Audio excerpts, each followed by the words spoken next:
Hai, oke, udah terima live ya. Kita join sekarang. Wait. Hai everyone. Hari ini kita bakalan ngobrol sama Dokter Ima tentang manajemen stres. Hai dok, Halo, assalamualaikum. salam, hai Lama Bud. banget nggak ketemu. Gimana kabarnya, sehat? Alhamdulillah sehat. Dokter Ima sehat. Alhamdulillah sehat. Ada Eja. Hai Ja. Udah, langsung aja. Dokter Ima mau langsung ke pertanyaan atau mau jelasin manajemen stres dulu? Kenapa sih, Il? Dokter Mungkin Ima mau, mau jelasin manajemen stres dulu atau mau langsung ke pertanyaan? mungkin bagusnya sambil nanya sambil jalan penjelasannya kali ya. Oke, kita pertanyaan pertama ya dok. Ada yang bertanya, dok, gimana ngatasin rasa cemas berlebihan, terutama di tempat umum? Saya bolak-balik masuk UGD karena panik lihat orang banyak dan rasa takut ketubruk orang pas papasan. Masuk IGD gara-gara panik banyak orang. Jadi panik attack. Ini Gimana dia dok? dalam keadaan MG juga ya? Dia semuanya MG ini dok. Semuanya yang bertanya MG. Jadi panic attack karena dia masuk rumah sakit dan ngeliat orang dalam keadaan ramai. Yes. Gitu maksudnya ya? Dia Dan sih dia, nggak, kayaknya dia nggak ngatasin rasa cemas berlebihan, jadi terutama di tempat umum, jadinya dia bolak-balik masuk IGD karena panik. oh gitu. Jadi masuk ke IGD-nya karena panik bukan karena MG-nya. Karena panik. Nah kadang kayak gini dok, kadang kalau kita takut panik kita sesak. Nah, jadi Sesak, mungkin ya. Gimana cara bedain uh, sesaknya MG dan sesaknya panik gitu MG ya? dan gimana ngatasin rasa cemas berlebihan itu. Oke. Jadi biasanya sesak karena panik itu respiratory rate-nya dia nggak ada masalah. Dari segi-segi tanda vital itu baik-baik aja. Tapi dia merasa sesak, merasa tercekat sampai nggak bisa nafas Ya. gitu. Jadi yang definisi sesak di panik itu biasanya dia lebih ke apa ya? Perasaannya Uh, yang terasa sesak. Tapi kalau kita hitung respiratory rate-nya dalam batas normal. Kalau misalnya MG, respiratory rate-nya pasti bermasalah kan ya? iya. Pasti meningkat Dia nggak maksudnya. dia kalau MG bisa nggak terdeteksi sih dok, soalnya dia yang bermasalah di otot Otot nafas. pernafasan ya. Iya, jadi Oh, cara tapi ngebedainnya dari disuruh ngitung. disuruh ngitung. Oh, biasanya uh, pas ngitung terakhir-terakhir suaranya udah gak kedengeran gitu ya. Counting down, kalau dia bisa sampai 20 itu yang bermasalah. Sesak nafas lain, kalau dia nggak counting down sampai 20 itu yang bermasalah MG-nya. Oh gitu.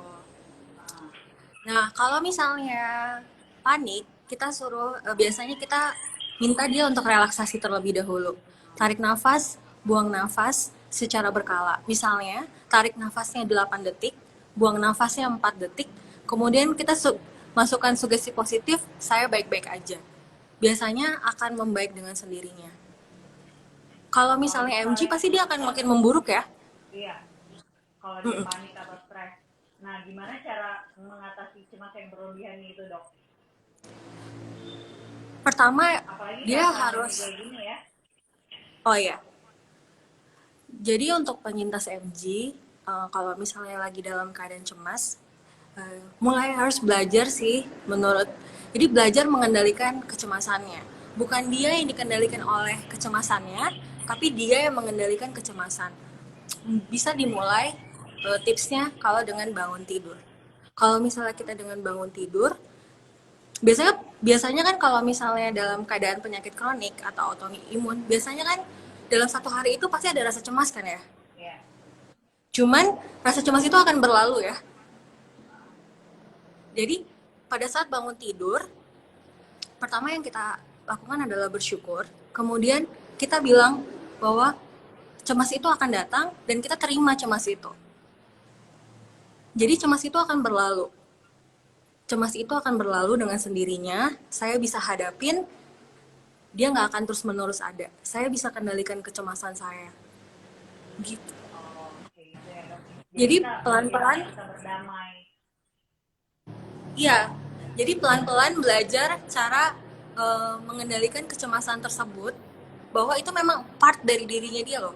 Terima dulu bahwa kecemasan itu pasti selalu ada dan bisa dikendalikan dengan baik. Kecemasan itu nggak selalu terus-terus satu hari itu kecemasan terus kan. Pasti Iya. ada kalanya pada saat sibuk kecemasan itu akan berkurang. Nah, berarti kecemasan itu bisa dikontrol. Oh, iya dok. Hah. Terus eh, pertanyaan kedua, saya lepas bluetooth dulu ya dok.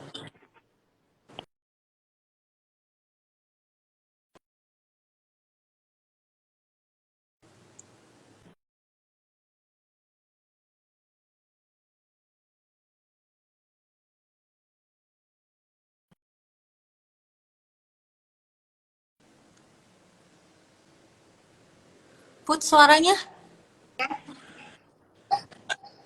Kedengeran nggak? Ah, ya kedengeran. Nah, Lebih jelas ini. nah, pertanyaan kedua dok. Ya. Pertanyaan kedua, bagaimana agar kita kuat mental menahan malu ketika berangkat pulang kerja harus didorong pakai kursi roda dan menjaga hati walaupun teman-teman memaklumi keadaan kita, tapi kita tetap merasa nggak enak sama teman-teman kerja kalau kemampuan kerja kita terbatas. Jadi gini Put, aku tanya dulu ya, waktu pada saat pertama kali terdiagnosis, perasaan yang dirasa apa? Drop banget dok. Uh, Drop, sedih kan ya? Iya. Nah, jadi para yang survivornya autoimun selain MG juga, atau misalnya yang divonis jangka panjang, penyakit-penyakit jangka panjang, pasti awalnya shock, denial, menolak dulu. Tetapi ada 5 tahap yang harus dilewatin setiap manusia pada saat menghadapi stresor yang berat sampai dia bisa menerima. Pada saat dia udah bisa melewati fase sampai menerima itu, biasanya dia akan lebih bahagia dan lebih ikhlas dan menerima keadaannya dengan apapun. Kalau dia udah bisa menerima keadaannya sendiri, otomatis, dan dia udah sayang dengan dirinya sendiri, otomatis orang juga akan berusaha untuk sayang dan menghargai dia gitu. Jadi kalau kita bilangnya tahap penerimaan secara normal itu SABDA, SABDA. S, shock. Awalnya pasti shock. Pada saat terima kabar pasti shock. Ya kan ya? Yes. Kemudian masuk ke fase anger. Anger tuh marah. Di sini kita mulai menyalahkan semua orang. Sampai bisa menyalahkan Tuhan. Sampai bilang apa dosa saya, apa salah saya. Ya kan? Sampai bisa marah terhadap pasangan hidupnya, bisa marah terhadap dirinya sendiri. Nah, habis shock, anger, habis itu bargaining. Bargaining, di situ kita udah mulai bisa, ini kayaknya dokternya salah deh. Dokternya salah diagnosis nih kayaknya. Mungkin saya harus minta pendapat kedua. Atau ada yang mencari yang salah, misalnya dia ke alternatif dengan janjinya nggak perlu minum obat seumur hidup. Padahal malah memperberat keadaan. Yes. Di sini pada saat tahap bargaining, biasanya para pasien atau penyintas MG biasanya dia mencari informasi sebanyak-banyaknya tentang MG. Disinilah pentingnya pada tahap bargaining ini mencari informasi yang valid, yang sesuai. Mencari, terus kalau bisa, kalau misalnya ternyata sudah terdiagnosis dengan baik dan diagnosis bandingnya udah di itu, masuk ke komunitasnya. Jadi biasanya kalau komunitas itu supportnya lebih dapat karena Lebih sesama dapat ya dok ya. informasinya lebih sama. Yes. Terus biasanya kan yang paling takutin adalah minum obat seumur hidup. Yes. Terus kita cari tahu apakah memang perlu bisa minum obat seumur hidup, atau ada beberapa penyintas MG yang bisa nggak perlu minum obat. Bagaimana caranya? Bagaimana tahapnya sampai sana? Belajar di tahap bargaining ini. Terus pada saat setelah tahap bargaining itu depresi. Depresi itu sedih. Ini depresi secara wajar ya. Jadi memang ada depresi yang wajar, ada depresi yang sudah gangguan. Nah, pada saat depresi wajar, depresi yang itu pada saat misalnya mulailah lumpuh otot-ototnya, berat semua, sampai kakinya juga udah nggak bisa jalan saking lemesnya, atau bisa masuk ICU berapa kali, gagal nafas berapa kali, disitulah biasanya fase depresi itu masuk. Bagusnya sih di fase depresi itu pendampingan dengan psikiater ya. Tapi kalau misalnya dia bisa melewati fase depresi dengan baik, di terakhirnya dia udah bisa acceptance, penerimaan secara universal. Jadi 5 tahap itu harus dilewatin, Put. Nggak bisa langsung loncat nih. Tiba-tiba kita mau buru-buru dari udah terima aja, ikhlas aja. Nggak bisa gitu juga. Jadi nggak perlu malu ya kalau misalnya harus pulang pergi pakai kursi roda. Iya, nggak perlu malu karena memang dia udah menerima dirinya apa adanya. Biasanya kalau dia udah menerima dirinya apa adanya, dia nggak akan malu. Malah dia Jadi akan merasa, malah dia merasa akan sendiri. Iya, malah dia akan merasa bangga. Oh, saya bisa survive lewatin ini. Belum tentu kamu yang di posisi ini bisa survive sampai masuk kantor menggunakan kursi roda seperti saya gitu. Malah jadi satu fase bersyukur sendiri gitu. Jadi harus belajar sih, Put, belajar untuk menerima kenyataan, belajar untuk menerima keadaan sih. Dengan kita bisa belajar menerima keadaan, kita bisa menjelaskan ke orang lain dan bisa memperoleh empati dari orang lain, bukan simpati ya, bukan dikasihin, tapi empati. Kita dapat empati. Jadi orang lain bakalan melihat kita juga jadi survive banget ya, Dok. Iya, orang pakai kursi roda segala macam kita bisa. Iya, biasanya malah orangnya kalau bukannya dikasihanin terus jadi sedih, terus dia jadi ditinggalin, enggak, tapi malah kita bantu dia supaya bisa sama-sama lewatin ini sebagai satu support system yang sama gitu. Oke, next question, Dok.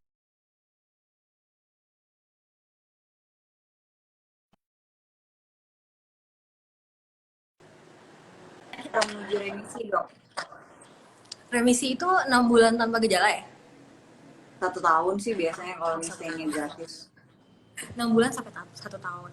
Kalau dari segi bidang saya ya, yang saya pelajarin bahwa stres juga bisa men-trigger gejala MG ya. Trigger banget, Dok.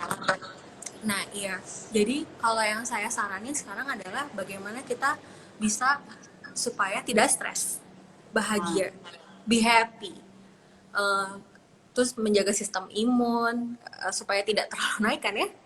Iya. Iya, be happy. Jadi definisi kebahagiaan setiap orang tuh berbeda kan, Put. Dan kita harus stop comparing gitu. Kadang-kadang kalau kita stop comparing dengan yang lebih baik, kita akan capek sendiri. Jadi misalnya penyintas MG kadang-kadang mungkin, atau orang-orang yang sakit, dia suka comparing dengan orang yang normal, orang yang hidup sehat. Jadi bikin drop sendiri, bikin insecure, bikin down. Padahal sebenarnya pada saat kita comparing dengan sesama komunitas ya, malah itu bisa menjadi motivasi bahwa kok dia bisa kayak gini, berarti saya bisa seperti itu. Kok bisa dia nggak minum obat seumur hidup, berarti saya juga bisa. Kok bisa ya dia jalan setelah lama bolak-balik masuk ICU, kakinya sampai mengalami pengecilan tapi bisa jalan. Saya. Iya, kan Putri bisa kan? Iya, saya bisa banget, Dok. Alhamdulillah. Karena maksudnya saya kadang-kadang berpikir kenapa bisa. Patokan saya itu dokter psiki. Dokter psiki itu SPS yang penyintas juga. Kenapa dokter psiki saya nggak bisa? Kenapa dokter psiki bisa, saya nggak bisa? Nah iya. Yang saya comparing ke diri saya itu kenapa mereka bisa, saya nggak bisa.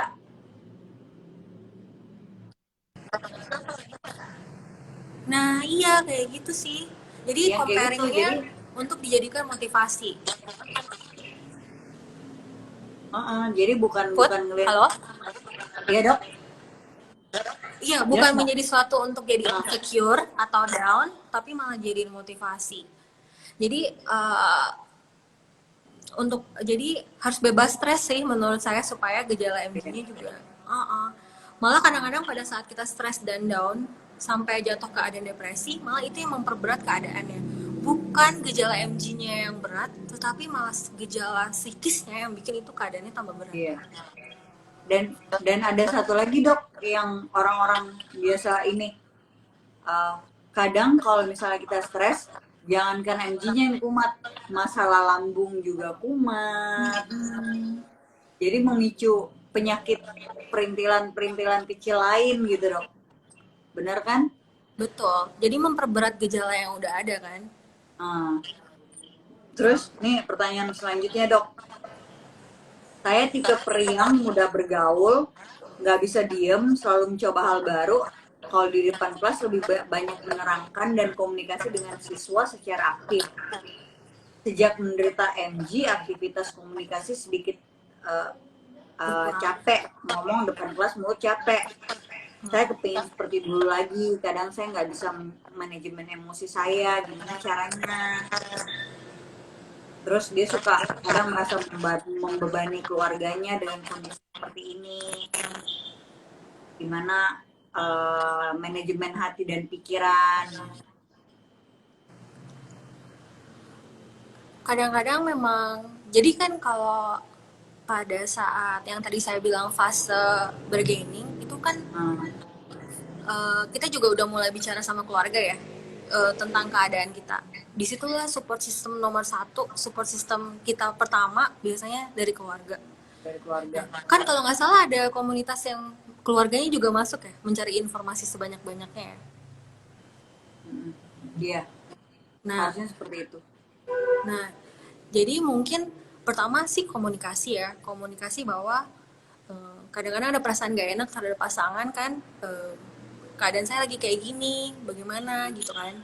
Pertama komunikasi, dan yang aku bilang sih kalau dia udah mulai bisa menerima dirinya dan bisa hidup bahagia dan tahu limitnya dia, tahu batasannya dia, biasanya hidup akan lebih ringan dan gak ada beban sih.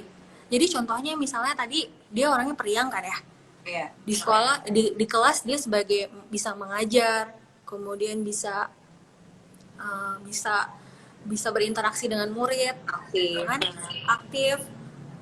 Apa yang bikin setelah mengalami sedang dalam pengobatan MG terus jadi berubah? Seharusnya nggak ada ya. Cuman dia tahu limitnya dia pada saat dia udah capek mengajar. Iya, dia istirahat. Misalnya, iya istirahat sebentar. Istirahat. Kasih tugas dulu aja murid ya. Iya, benar. Nyari Iya kan? selanya ya. Iya, Nyari selanya. nyari selaknya. Terus kemudian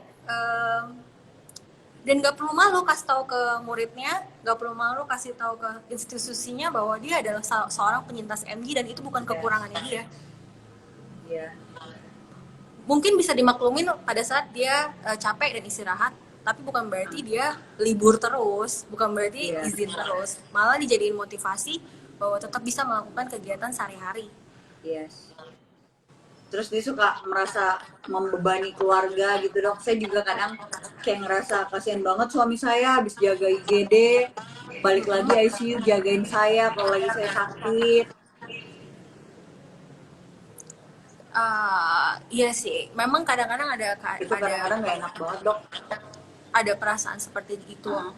Dan sebagai caregiver kadang-kadang juga caregiver atau keluarganya juga suka capek ya.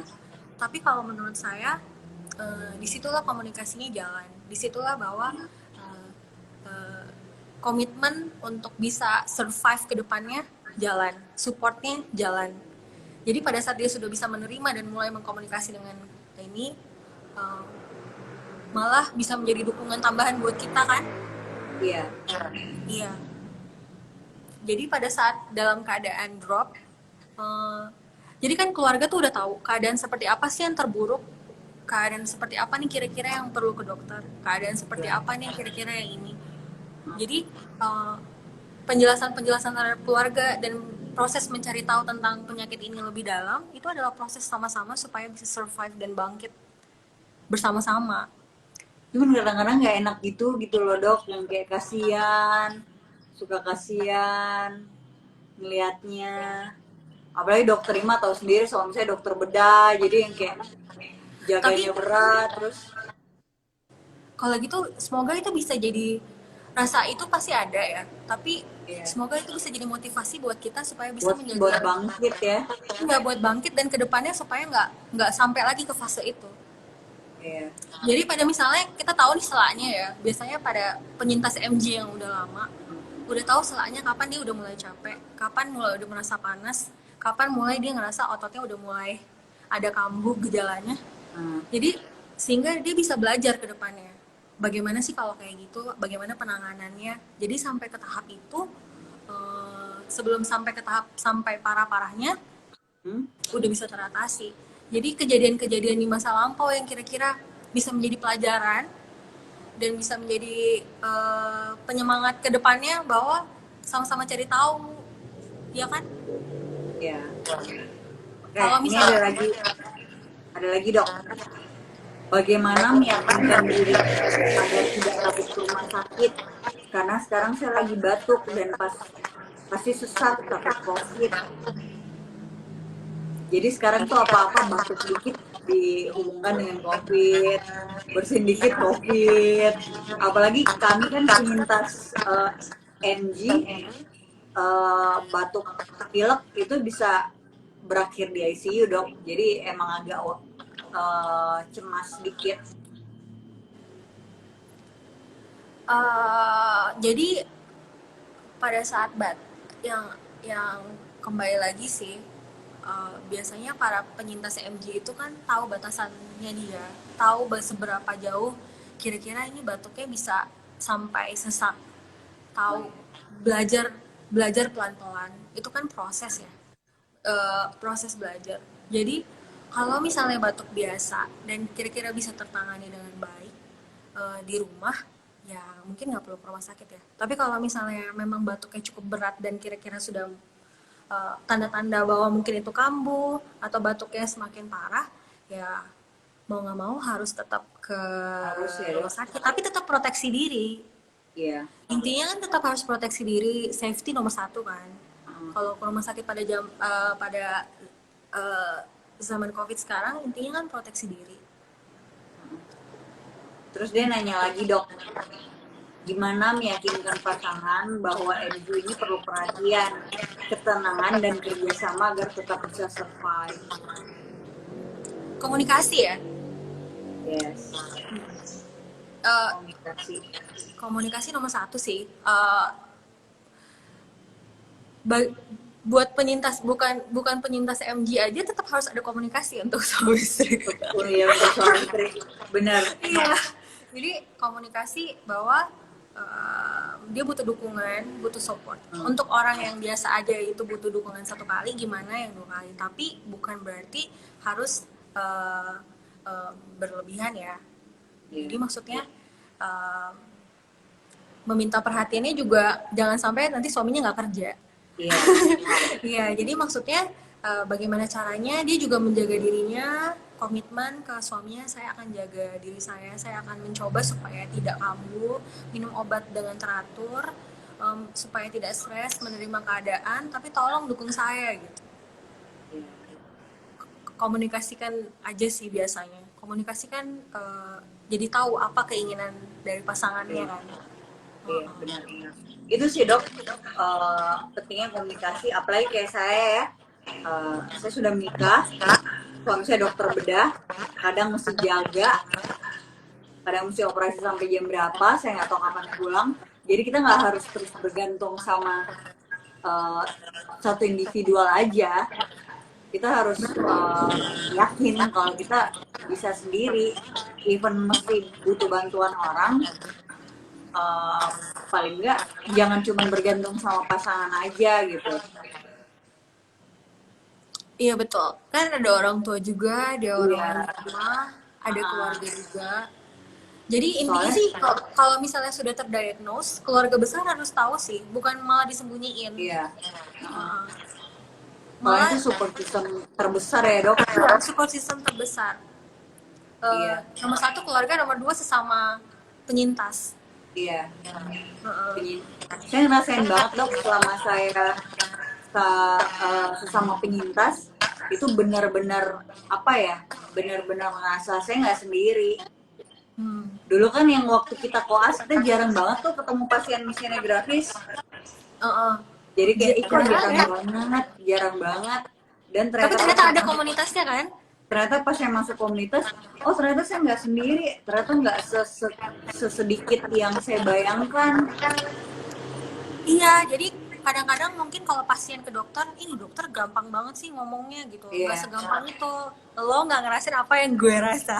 iya, Lalu kayak iya. gitu. Tetapi biasanya kalau misalnya udah fase menerima ya, atau fase tadi sampai ke fase bargaining yang nomor 3, di situ kan kita mencoba mencari tahu segala Iya, informasi yang valid ya. Terutama menurut saya informasi paling valid adalah sesama komunitas. yes. Sharing pengalaman obat, sharing pengalaman. Jadi lebih kuat gitu. Terus pada saat kita tahu bahwa kita nggak sendirian, itu jadi dukungan luar biasa sih kalau menurut saya. Iya. Dan yang saya Apa? pelajarin, di mesin grafis ini dok, ternyata apa yang selama ini saya pelajarin di buku nggak 100% benar. Ih, Jadi ya, itu udah pasti. terkadang ada yang berbeda gitu, ada yang meleset sedikit. Hmm, Bukan yang saya bilang nggak benar, benar. Cuman maksudnya terkadang ada beberapa poin yang enggak gitu. uh, kalau di penyintas MG sendiri cukup banyak kan yang tujuan akhir pengobatannya itu kayak gimana pun. Maksudnya ini kan pengobatan seumur hidup ya. Apakah memang ada penyintas MG yang nggak minum obat sama sekali? Ada dokter Siki nggak minum obat sama sekali. Dan waktu Kuncinya saya tanya, dok kok bisa nggak minum obat sama sekali, ya udah nggak usah stres, santai aja, di bawah santai, kita nggak bisa panas, kita nggak usah main-main panas, kita nggak usah tahu stres, limitnya. tahu limitnya, kita capek kita tidur. Nah itu, jadi mungkin pada saat kita tahu bahwa selalu ada harapan, pada saat kita tahu bahwa ada orang lain di dunia ini yang bisa survive dengan MG dan tidak merasa depresi atau merasa cemas, bisa mengatasi dan menerima keadaannya, itu jadi uh, satu satu apa ya, motivasi yang kuat buat diri Kekuatan. kita. Jadi Itunya buat pasangan juga ya dok, apa namanya, kalau misalnya kayak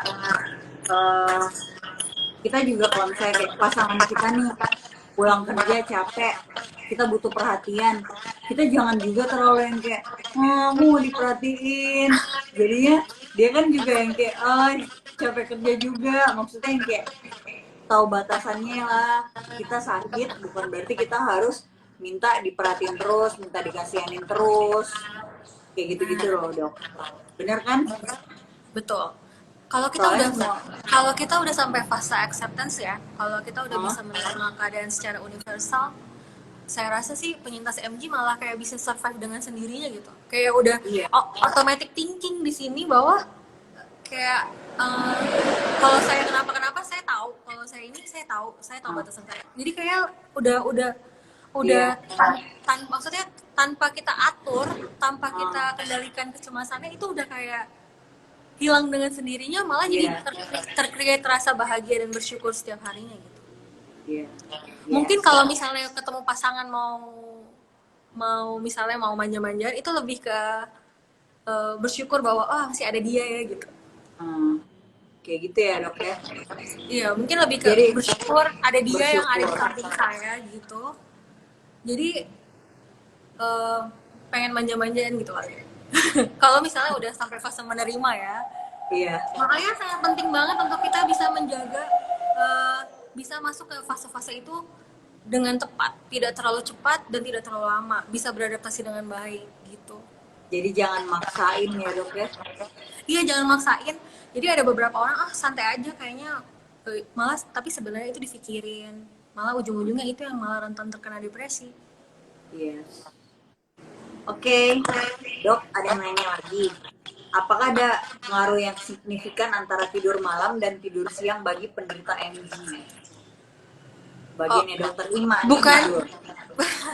bukan bagi penderita MG aja ya, bukan bagi penyintas MG aja ya. Memang beda secara fisiologis dan biologi juga beda. Dimana tidur malam itu memang, kalau tidur siang itu nggak perlu banget. Kalau bisa tidur alhamdulillah sebagai proses istirahat. Tapi kalau kalau tidur malam itu penting.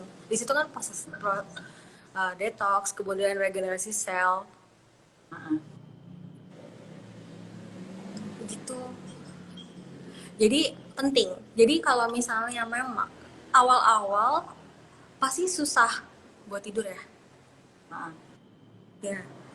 Jadi jadi biasanya gangguan awalnya tidur itu suka terjadi pada penderita autoimun,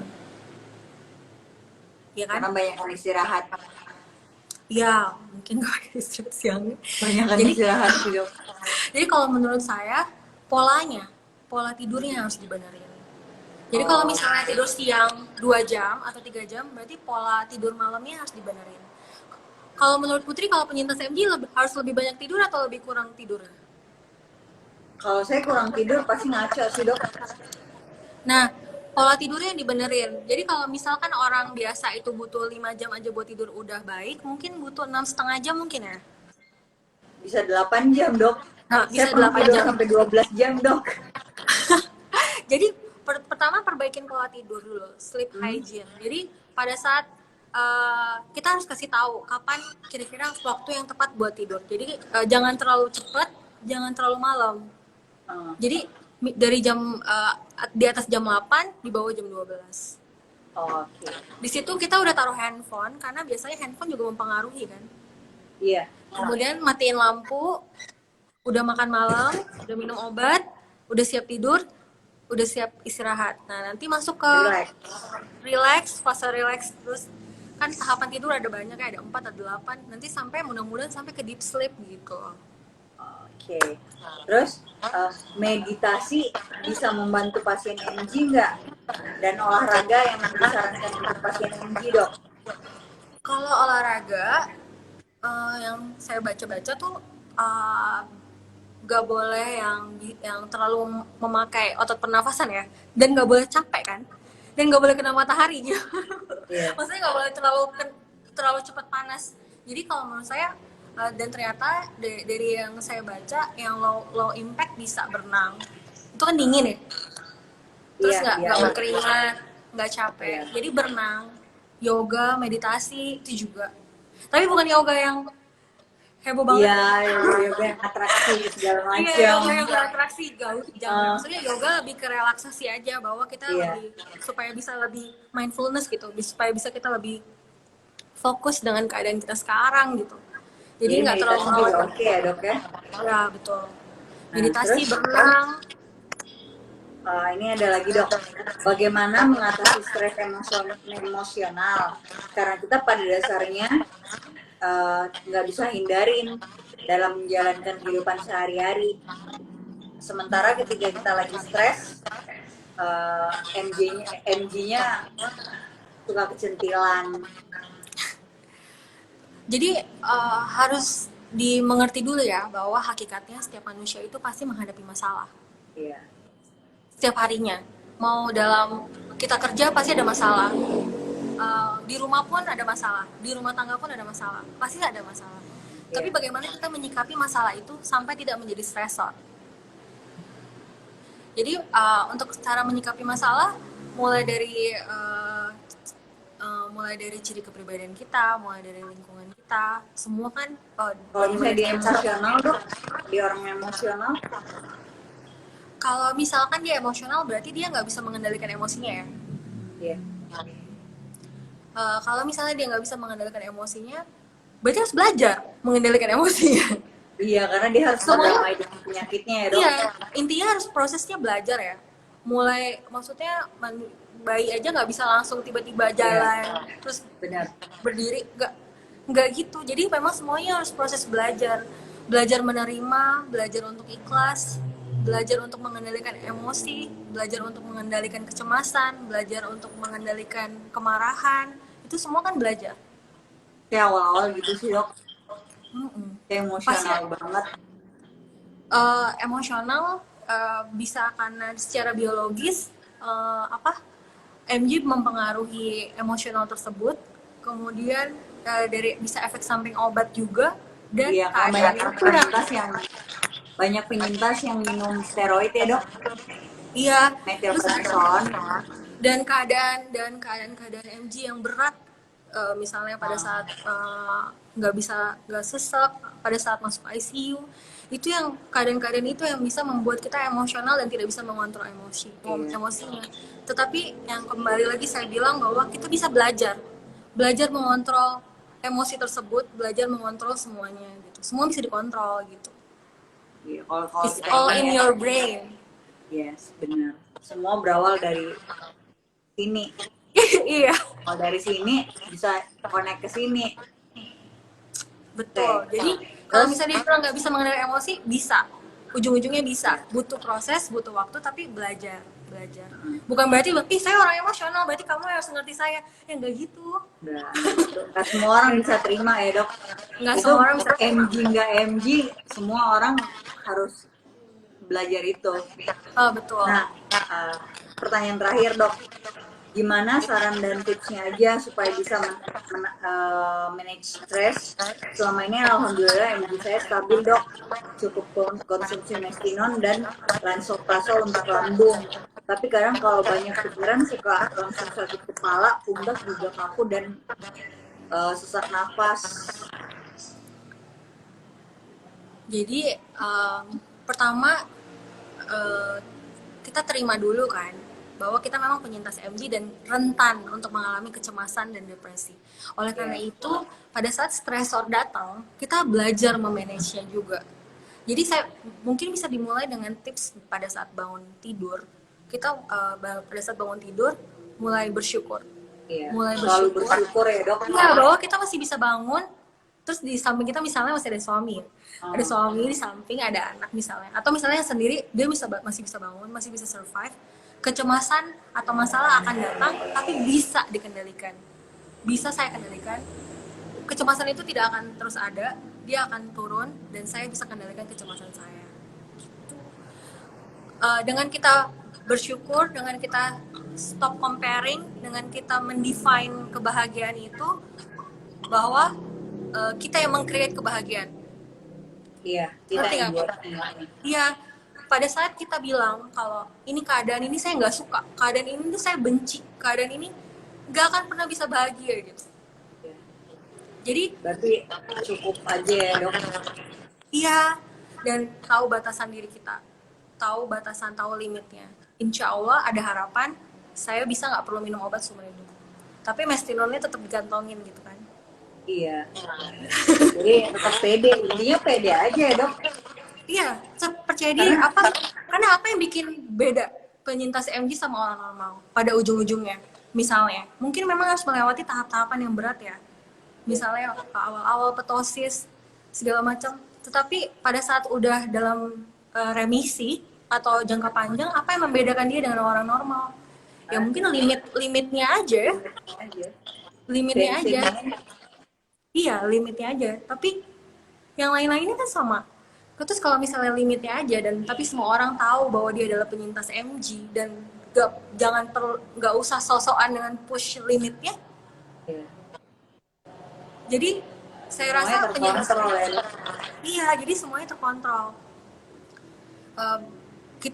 Kita bisa bahagia, bisa happy, gejala MG-nya nggak datang dan kita bisa masuk ke remisi sampai tidak perlu minum obat. Itu tujuannya. Semoga bisa penyintas MG semuanya bisa seperti itu ya. Oke. Itu pertanyaan terakhir ya dok. Ada pesan-pesan nggak untuk pasien MG supaya jangan stres? Kalau dari pesan dari saya, pada saat seseorang terdiagnosis, pada saat Anda terdiagnosis MG, bukan berarti itu adalah akhir dari segalanya. Jadi memang ada beberapa tahap secara wajar harus dilewatin, mulai dari yang tadi bilang saya sabda, hafalinnya sabda, shock, anger, bargaining, depression, sama terakhirnya acceptance. Memang itu harus dilewatin 5 proses ini. 4 proses ini berat dan kayaknya susah bisa dijalanin. Tapi seyogyanya memang sudah diatur sedemikian rupa supaya bisa melewati sampai tahap acceptance. Jadi semoga penyintas MG semuanya bisa menerima keadaannya, semua bisa survive, dan selalu ada harapan. Selalu ada harapan bahwa penyintas MG itu tidak berbeda dengan orang normal, bisa tidak minum obat, asal dia bisa mengendalikan stres dan bisa merasa bahagia. So be happy, terima keadaan itu, dan uh, dan hidup bahagia aja. Bukan Iya. bukan jadi alasan untuk tidak hidup bahagia gitu. Bukan berarti kita sakit kita ini ya Nggak dok, bahagia, kita iya. nggak bahagia, enggak. Mungkin kalau kita men-term bahwa bahagia itu harus kaya, bahagia itu harus istrinya banyak, bahagia itu harus istrinya Iya. cantik. Susah ya, susah. Iya. Jadi kita yang meng-create bahagia itu sendiri gitu. Kita yang membuat bahagia itu sendiri itu bagaimana di sini, dan tubuh akan berusaha untuk, oh ini lagi bahagia nih, kalau gitu hormon endorfin keluarin cer, jadi kita bahagia terus gitu. Oke dok. It's all in your brain put. Yes. Itu sih saya belajar banyak banget karena saya mau masuk jiwa, jadi untung saya belajar banyak banget. Jadi saya ngelewatin semuanya itu lumayan cepat. Alhamdulillah. Semoga Alhamdulillah. semua penyintas MG bisa ngelewatin fase-fase yang tadi saya sebutin cukup cepat dan tidak perlu stuck di satu fase dalam cukup lama dan tidak bisa beradaptasi. Semoga bisa beradaptasi dengan baik dan bisa hidup bahagia walaupun penyintas MG. Yes. Ya udah deh kalau gitu dokter Ima, kayaknya waktunya dikit lagi. Oh ya, Nanti sip.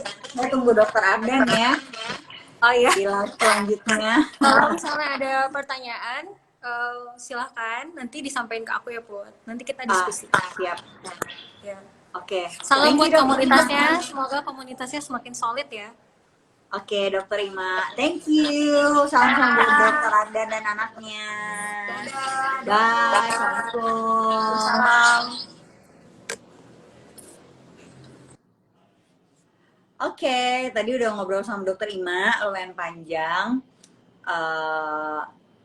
Setelah ini kita bakalan ngumumin 4 pertanyaan paling bagus dan nanti akan dikasih door prize sama IMGI.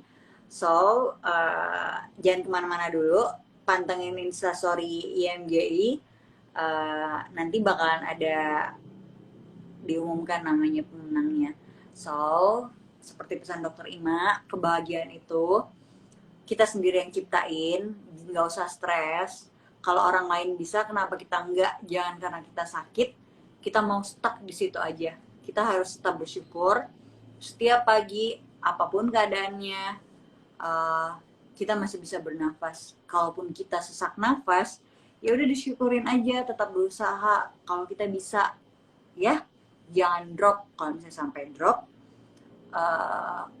berusaha bangkitin pikiran-pikiran kalau kita bisa. Karena kita percaya Tuhan kasih kita sakit karena kita kuat. Tuhan kasih kita semua ini karena kita pasti bisa melewatinya. Orang lain dikasih belum tentu bisa kayak kita. Ya, so jadi semuanya tetap semangat, tetap kuat, tetap happy, jangan stres. Bye-bye.